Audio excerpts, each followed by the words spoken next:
ยนอย่าขาดอย่าประมาทครูสอนสั่งตั้งใจเรียนครูตักเตือนให้ขยันมันภาคเพียรเป็นนักเรียนอย่าเกียจคร้านอ่านตำรามีวิชาเหมือนมีสักเหนือหนักใดผู้มูลใสแก้ไขได้ทุกปัญหา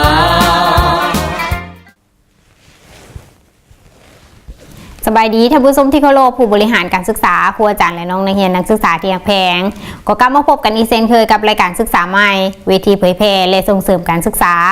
ในรายการนี้จะเสนอโดยศูนย์โฆษณาข่าวสารการศึกษาและกีฬาสถาบันคุณครูวิทยาศาสตร์การศึกษากระทรวงศึกษาธิการและกีฬามาพบกับท่านผู้ชมในมื้อนี้ครั้งขณะจะทำรายการจะเสนอบางผลงานที่โดดเด่นในเวียงงานการพัฒนาการศึกษาของแขวงเซกองส่วนวันเนื้อในของรายการจะมีขึ้นแนวใดนั้นเชิญท่านผู้ชมและน้องๆไปติดตามชมกันเลย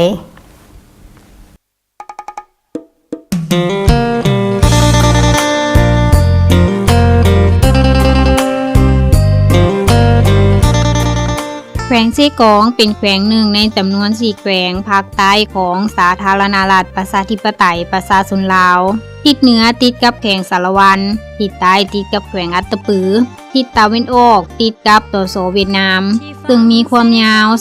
280กิโลเมตรแขวงเซกองมีเนื้อที่ทั้งหมด 7,750 กิโลตารเมตรในนี้ความเอาเขตผู้โดย65ส่วนน้อยความเอาเขตผู้เพียง30ส่วนน้อย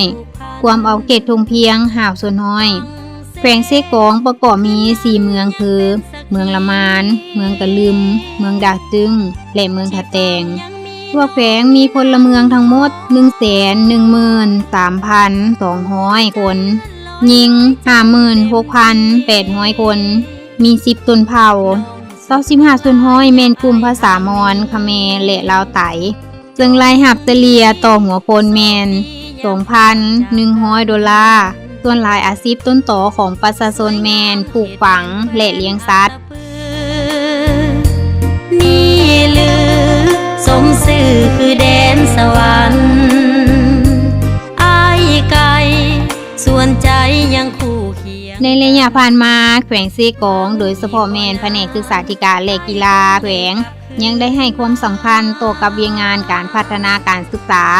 ได้เอาใจใส่พัฒนาการศึกษาในทุกๆด้านคือการศึกษาก่อนวัยเรียน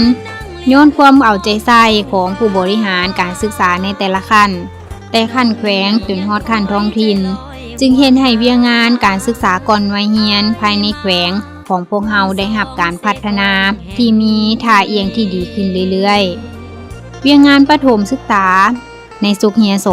2017-2018 แผนกศึกษาธิการและกีฬาแขวงก็คือห้องการศึกษาธิการและกีฬาเมืองได้ถือเอาเวียงงานขั้นประถมศึกษาเป็นบุริมสิทธิ์หนึ่งที่สำคัญโดยเฉพาะแมนเล็งใส่การขยายตารางการศึกษาชั้นประถมเขตห่างไกลซอกลีกให้เด็กชนเผ่าและเด็กเพศหญิงได้เข้าถึงการศึกษาให้เทียบเท่ากับเขตตัวเมืองซึ่งแสดงออกในทั่วแขวงโรงเรียนประถมศึกษาได้เพิ่มขึ้น217แห่งมาเป็น218แห่งโรงเรียนประถมสมบูรณ์206แห่งกวมเอา 94.5 ส่วนน้อยอัตราเข้าเรียนใหม่สุทธิชั้นประถมเพิ่มจาก91ส่วนน้อยมาเป็น 91.3 ส่วนน้อยเพิ่มขึ้น 0.5 ส่วนน้อยเทียบใส่แผนปีลดแผน 2.20 ส่วนน้อยอัตราเข้าเรียนสุทธิชั้นประถมเพิ่มจาก 97.2 ส่วนน้อยมาเป็น 97.7 ส่วนน้อยเพิ่มขึ้น 0.5 ส่วนน้อยดัชนีความเสมอภาพการเข้าเรียน 0.01 เวียงงานมัธยมตอนต้นได้กลายมาเป็นการศึกษาภาคบังคับแผนกศึกษาธิการและกีฬาแขวงได้สมทบกับห้องการศึกษาธิการและกีฬาเมืองปฏิรูปปรับเปลี่ยนสถานภาพโรงเรียนมส.แขวงมาเป็นโรงเรียนมัธยมตอนปลายแขวงโรงเรียนมส.องค์แก้วมส.พลคำเป็นโรงเรียนมัธยมตอนต้นโรงเรียนตอนต้นบ้านตะนึงเมืองกะลึม เป็นโรงเรียนมสตะหนึ่งเมืองกะลืม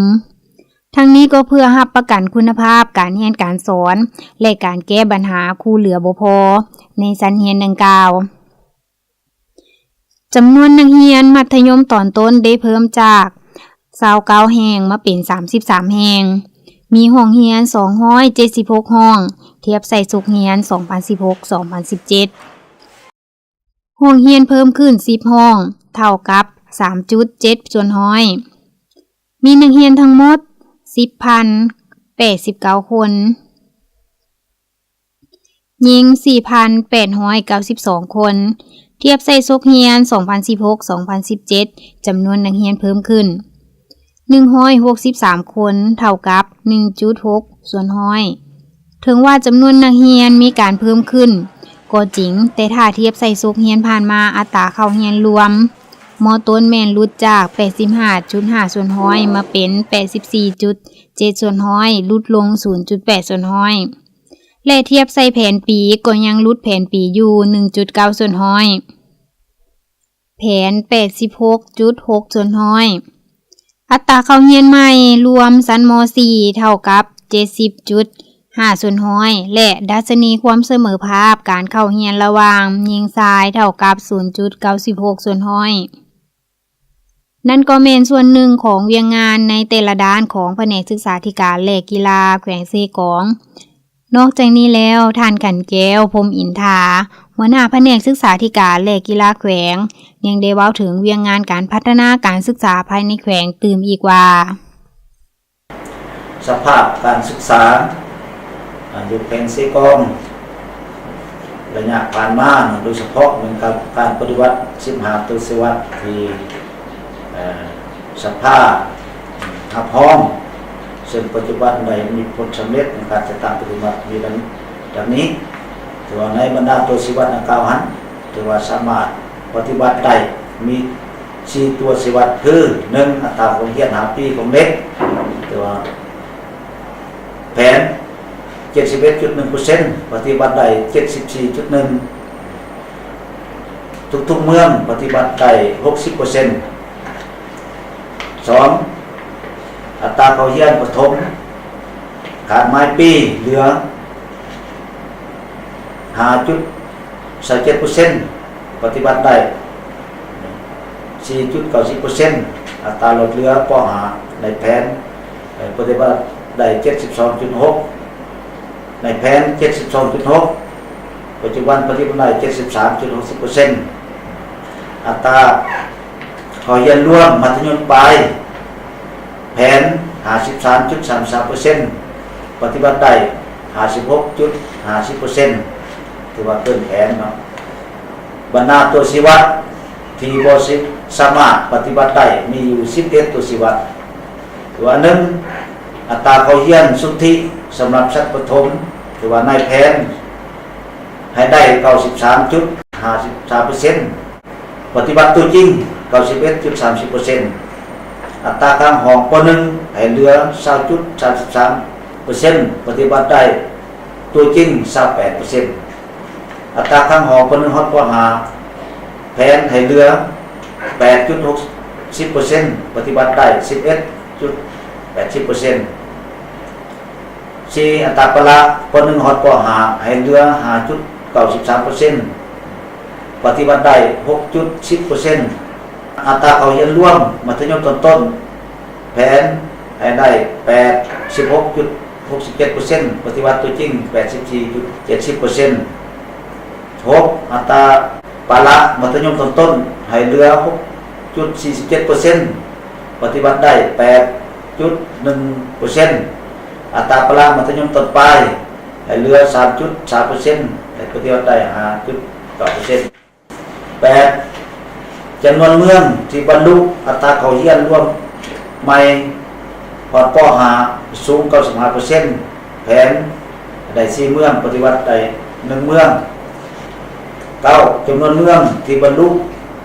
อัตราเข้าเรียนรวมใหม่ม .4 นักเรียนหญิงสูงกว่า 70% ในแผน3เมืองปฏิบัติจริง1เมือง 10. นักเรียนจบมัธยมต้นเข้าเรียนอาชีวะ 5% ปัจจุบันได้ 2.37% และ 80% เขาเรียนต่อมัธยมต้นปลายในระดับต่างๆปฏิบัติได้ 6.11% เหตุผลที่บ่สามารถปฏิบัติได้เนาะเรื่องหนึ่งตัวการบริหารการของเรียนของผู้เรียนและผู้สอนผู้เรียนถือว่าบ่ทันดีเท่าที่ควรและผู้สอนถือว่าปาสมองหลายการประเมินของผู้บริหารการศึกษาแต่ละขั้นบ่ต่อเนื่องผู้สอนบ่เพียงพออุปกรณ์รับใช้บ่เพียงพอห้องเรียนแออัดการรับนักเรียนบ่ถือตามเกณฑ์อายุนักเรียนบ่สนใจเรียนขาดเรียนหลายจำนวนหนึ่งออกสามครอบครัวโดยเฉพาะเมนสัตว์มัธยม 2. ผู้ปกครองเด็กยังใส่แรงงานเด็กโดยเฉพาะเวลาการทำการผลิตเนาะการผลิตอยู่ไกลไม่เอาลูกไปนั้นเป็นไทยลูกตัวมีการขาดเทียนไปที่ 3 นี้การตั้งถิ่นฐานบ้านซองของท้องถิ่น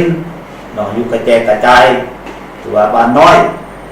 ถึงว่าก็มีแผนการต่อโฮมอยู่แต่การต่อโฮมหันส่วนหลายก็เป็นต่อโฮมแต่ซื้อหรือว่าเป็นการประทับส่วนบ้านก็ยังอยู่บนเดิมอันนี้ก็มีปัญหาอย่างนี้อันนั้นสาเหตุ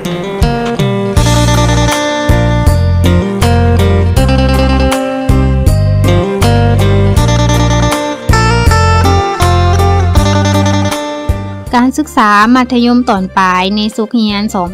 2017-2018 มีโรงเรียนมัธยมสมบูรณ์ทั้งหมด 13 แห่ง และตอนปลาย 1 แห่งโรงเรียนม.5 ม.7 ทั้งหมด 123 ห้อง เทียบใส่สุขปี 2016-2017 เพิ่มขึ้น22 ห้อง เท่ากับ 27.7%จำนวนนักเรียนม.5 ม.7 เพิ่มจาก 4,074 คนยิง 1,888 คนมาเป็น 4,514 คนยิง 2,130 คนแสดงว่าจำนวนนักเรียนเพิ่มขึ้น440คนเท่ากับ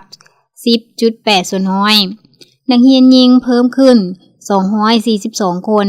เท่ากับ 12.8%อัตราเข้าเรียนรวมม.ปลายเพิ่มจาก50%มาเป็น 56.8%เพิ่มขึ้น 6.8% ถ้าเทียบใส่แผนปีแม่นลื่นแผน 3.5% อัตราเข้าเรียนรวมชั้นม.7 เท่ากับ 44.5% ดัชนีความเสมอภาพระหว่างหญิงชายเท่ากับ 0.91% เวียงงานการศึกษานอกโรงเรียนถึงแม้นว่าแขวงเซกองได้ประกาศเป็นแขวงจบชั้นประถมบำรุงไปแล้วในวันที่18 ตุลา 2014 แต่ในปัจจุบันยังมีเด็กน้อยในเกณฑ์อายุ 6-14 ปีที่บ่ได้เข้าโรงเรียนและปาลาการเรียนจากสายสามัญถึง 1,642 คนหญิง 778 คนโดยเฉพาะแม่นอยู่เขตผู้ดอยและเขตห่างไกลโศกลีกดังนั้นแขนงการศึกษานอกโรงเรียนแผนกศึกษาธิการและกีฬาแขวงได้สมทบกับห้องการศึกษาธิการและกีฬาเมืองเก็บกำข้อมูลและจัดการเรียนการสอนบำรุงยกระดับการศึกษาชั้นประถมบำรุงในกลุ่มเป้าหมายดังกล่าวเวียงงานการบริหารและคุ้มครองการศึกษาแม่นได้สำเร็จการเก็บกำข้อมูลรัฐกรตามแขนงการและ4เมืองตามแบบฟอร์มเก็บกำข้อมูลกรมจัดตั้งพนักงานกระทรวงศึกษาธิการและกีฬาซึ่งสามารถรู้ได้ว่าทั่วแขวงมีรัฐกรศึกษาทั้งหมด 2,110 คนหญิง 976 คนในนี้จบปริญญาโท 16 คนหญิง 2 คนจบปริญญาตรี 387 คนหญิง 136 คนชั้นสูง 1,068 คนหญิง 509 คนชั้นกลาง 621 คนหญิง 320 คนชั้นต้น 16 คนหญิง 8 คนและบ่มีชั้น 2 คนหญิง 1 คน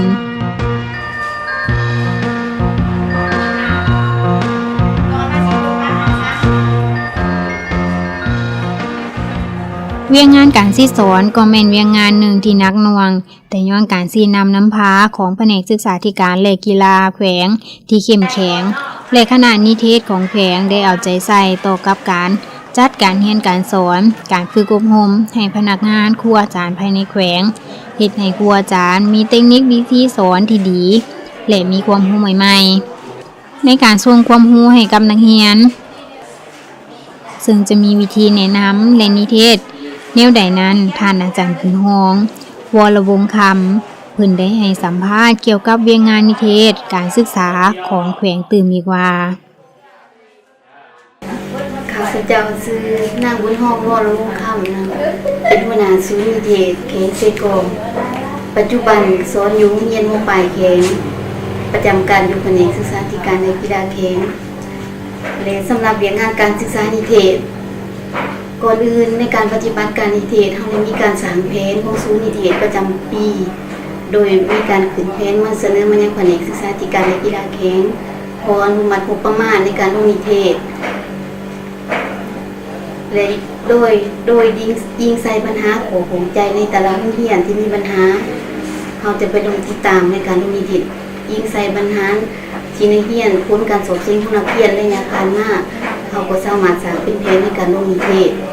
และรูปแบบในการลงนิเทศนี่แม้นเขาได้มีการประสานทางศึกษาเมืองมีการประสานงานทางโรงเรียนและก็โดยการชี้นำของแผนกศึกษาธิการกีฬาเขงก็คือคณะแผนกและก็ทำพิสอบเวียงงานวิชาการก็คือแผนกสามัญศึกษาและอยู่ในการลงนิเทศวิธีของรูปแบบในการลงนิเทศของเขงเซกองเขาจะนิเทศเป็นรายบุคคลเวลาลงนิเทศโดยแม่นเอาผู้นิเทศ1คนกับผู้สอน1คนหลังจากเขารวมผู้สอนแล้วถอดถอนบทเรียนซึ่งกันและกันโดยมีการบันทึกรายละเอียดในการสังเกตรวมผู้สอนหลังจากนั้นก็รายงานต่อทางผู้เรียนที่เฮาลงนิเทศและวิธีที่2ในการลงนิเทศแม่นเฮาได้เฮ็ดเป็นกลุ่มเป็นรายบุคคลตัวที่1และตัวที่2เป็นกลุ่มและอยู่ในการเขาร่วมนิเทศเป็นกลุ่มในกระข่ายคือกันกับตัวที่1แต่ว่าเฮาเชิญครูสอนอยู่ในโรงเรียนเขารวมนำโดยเอารายวิชาอาจจะเอาธรรมศาสตร์สังคมเขารวมนำเวลาลงนิเทศรวมกับผู้นิเทศหลังจากนั้นเฮาก็จะถอดถอนบทเรียนรวมกับผู้สอนและก็ทั้งผู้ที่เขารวมเนาะให้บทเรียนแลกเปลี่ยนนำกันหลังจากนั้นก็มีการบันทึกเขาในหางแบบฟอร์มในการปฏิบัติการต่อผู้สอนแล้วรายงานต่อ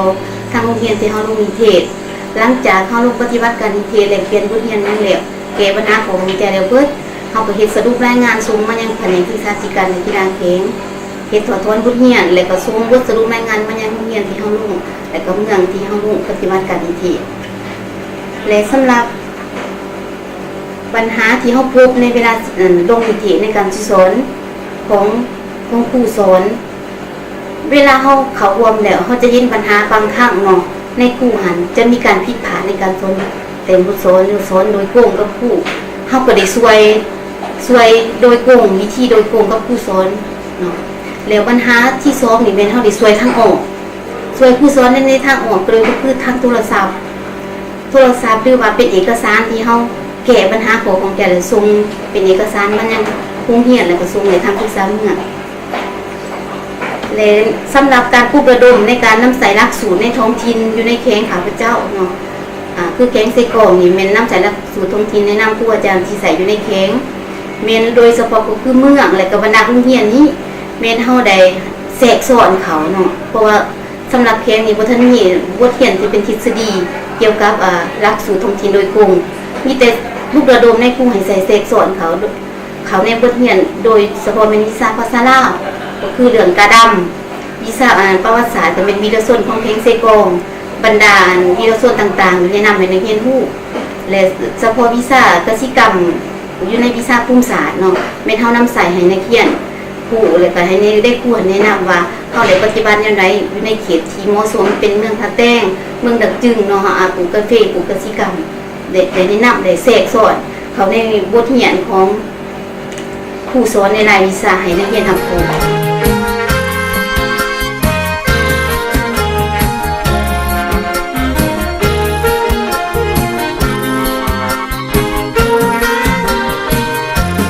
ถึงว่าจำนวนนักเรียนมีการเพิ่มขึ้นแต่อัตราการเข้าเรียนรวมชั้นมัธยมตอนต้นเห็นว่าลดลงจาก 85.5 ส่วนร้อยมาเป็น 84.7 ส่วนร้อยและยังมีจำนวน3เมืองที่มีอัตราเข้าเรียนใหม่รวมชั้นม .4 ของนักเรียนหญิงยังบ่ทันบรรลุ 70 ส่วนร้อยตามแผนที่คาดคะเนไว้ที่สภาหับรองในปี 2020 คือเมืองกะลืมบรรลุได้ 64.6 ส่วนร้อยเมืองท่าแตงบรรลุได้ 64.4 ส่วนร้อยและเมืองดาจึงบรรลุได้ 49.8 ส่วนร้อยจากสภาพปัญหาดังกล่าวก็เนื่องมาจากหลายสาเหตุที่แตกต่างกันเช่นการบริหารและการคุ้มครองโรงเรียนของผู้อำนวยการโรงเรียนในบางโรงเรียนบางเมืองยังบ่ทันได้ดีเท่าที่ควรนอกจากเวียงงานนี้แล้วท่านขันแก้วพรหมอินทราได้มาเว้าถึงปัญหาและอุปสรรคของเวียงงานดังกล่าวตื่นอีกว่าในอุปสรรคและสิ่งท้าทายในการพัฒนาการศึกษาอยู่แขวงนี่เนาะอันนึงแต่ตานึงนี้ครูสอนแต่ละชั้นในบ่เพียงพอและการเหตุผลในตัวการสนองโควตาครูของรัฐบาลตัวบ่ได้ตามแผนอาการเรียนเปเพและห้องเรียนแออัดบ่ได้ตามมาตรฐานเงื่อนไขของชนชาติกันไว้การตั้งถิ่นฐานบ้านเรือนก็ประสบกระจาย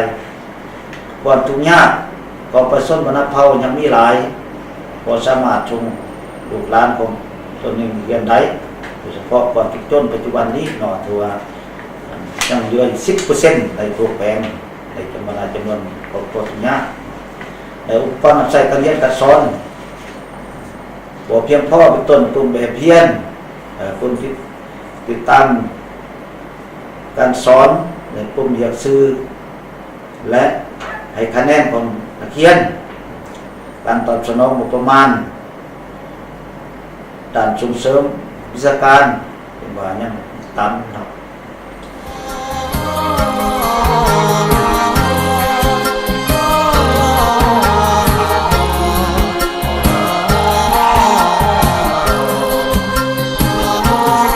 ถึงแม้ว่าแขวงเซกองจะมีอุปสรรคข้อยุ่งยากและสิ่งท้าทายหลายประการในการพัฒนาเศรษฐกิจสังคมของแขวงแต่ภายใต้การชี้นำของคณะบริหารงานภาคแขวงอำนาจการปกครองแขวงและการร่วมมือสนับสนุนของแผนกการต่างๆตลอดจนถึงองค์การจัดตั้งมหาชนการช่วยเหลือของต่างประเทศและองค์การจัดตั้งสากลบวกกับการเป็นจิตหนึ่งใจเดียวของประชาชนแขวงเซกองที่สนับสนุนการพัฒนาการศึกษาด้วยการประกอบส่วนทุนทอนและด้วยการส่งลูกหลานทั้งหญิงและชายไปเข้าโรงเรียนเฮ็ดให้แผนกศึกษาธิการและกีฬาแขวงก็คือผู้บริหารการศึกษาพนักงานครูอาจารย์ในทั่วแขวงเซกองประสบผลสำเร็จในการพัฒนาการศึกษาทั้งด้านปริมาณและคุณภาพด้วยบาทกล่าวที่หนักแน่นนอกจากนี้แล้วทางหัวหน้าแผนกศึกษาธิการและกีฬาแขวงยังได้เว้าถึงนโยบายต่างๆและทิศทางในต่อหน้าตื่มอีกว่า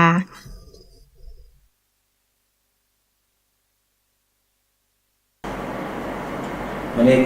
การปฏิบัตินโยบายต่างๆต่อผู้อาจารย์ในระยะผ่านๆมานี้เนาะถือว่าร่วมแต่ว่าทางรัฐบาลได้มีนโยบายหลายอย่างต่อเรื่องงานผู้เป็นว่าเราได้จะตัดปฏิบัติคงถามดีพอสมควรโดยเฉพาะการนโยบายต่อรัฐกรในทันแถวปฏิบัติตามระเบียบกฎหมายเช่นนโยบายพนักงานลาพักประจำปีพนักงานเจ็บเป็นพนักงานเสียชีวิตการปฏิบัตินโยบายต่อผู้อาจารย์อยู่ในเขตห่างไกลสุขีเป็นตามเขตเนาะแต่นโยบายต่อผู้อาจารย์ที่สอนของพวก2ขันเรียนพวก3ขันเรียนการปฏิบัตินโยบายต่อนักเรียนทุกชนเขตบรรดาเผ่าหรือว่าเขตห่างไกลสุขีตัวนี้ปฏิบัตินโยบายทิศของกระทรวงศึกษาโดยเฉพาะส่งเสริมให้เด็กบรรดาเผ่าที่มีผลสำเร็จการเรียนดีเรียนได้เนาะ แต่ความสามารถทางด้านครอบครัวผู้ปกครองที่ส่งเสริมได้ส่งลูกหลานไปเรียนนั้นถือว่าทางนี้ก็มีนโยบายโดยเฉพาะในการสนองเป็นเรียนเนาะแก่นักเรียนชนเผ่าโดยเฉพาะมันแต่ละปีกระทรวงสาธารณสุขมีตัวเลขคัดเลือกนักเรียนเผ่ามาเรียนอยู่โรงเรียนที่มันชนเผ่าคือปีนี้มี70 คนสั่นถึง9หันถือว่าได้คัดเลือกแบ่งปันให้แต่ละเมืองจะถูกคัดเลือกตามกลุ่มเป้าหมายนักเรียนเผ่าทุกต้นเรียนทางใกล้ศกอีกโดยเฉพาะเพศยิ่งคัดเลือก9มาเรียนอยู่ชนเผ่าซึ่งมีไปเรียนนอกจากนั้นถือว่าทั้งแผงผลก็มีความตัดสินใจสูงในการส่งเสริมนักเรียนทุกต้น9หันเนาะอะไรสนองเรียนตามเงื่อนไขของรัฐบาลได้กับภาคเรียนอยู่ในโรงเรียนแห่งต่างๆของแต่ละเมือง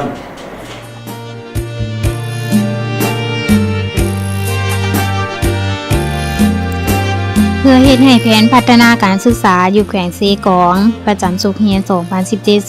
2017-2018 บรรลุผลสำเร็จด้วยผลงานที่เต็มไปด้วยปริมาณและคุณภาพใหม่ถึงแม้นว่าแขวงเซกองจะมีความยุ่งยากในหลายด้านอยู่ก็ตามแต่ทางคณะบริหารงานพรรคและอำนาจการปกครองทุกขั้นภายในแขวงโดยเฉพาะแผนกศึกษาธิการและกีฬาแขวงก็ได้เอาใจใส่ช่วยเหลือเบิ่งแยงชีวิตการเป็นอยู่ของพ่อแม่ประชาชนครอบครัวพนักงานครูอาจารย์และนักเรียนอย่างใกล้ชิดพร้อมทั้งเรียกร้องให้ทุกภาคส่วนจงสืบต่อสนับสนุนและช่วยเหลือการศึกษาแขวงเซกองให้ก้าวหน้าขึ้นไปเรื่อยๆปัตตภีย้อนการนำพักดีให้เรามีพื้นแผ่นดินทองน้ำธรรมศาสตร์นำต้นตาผู้พาเหวสันเหมือนเทวาสวรรค์ปั่นเพลงให้เจ้ามา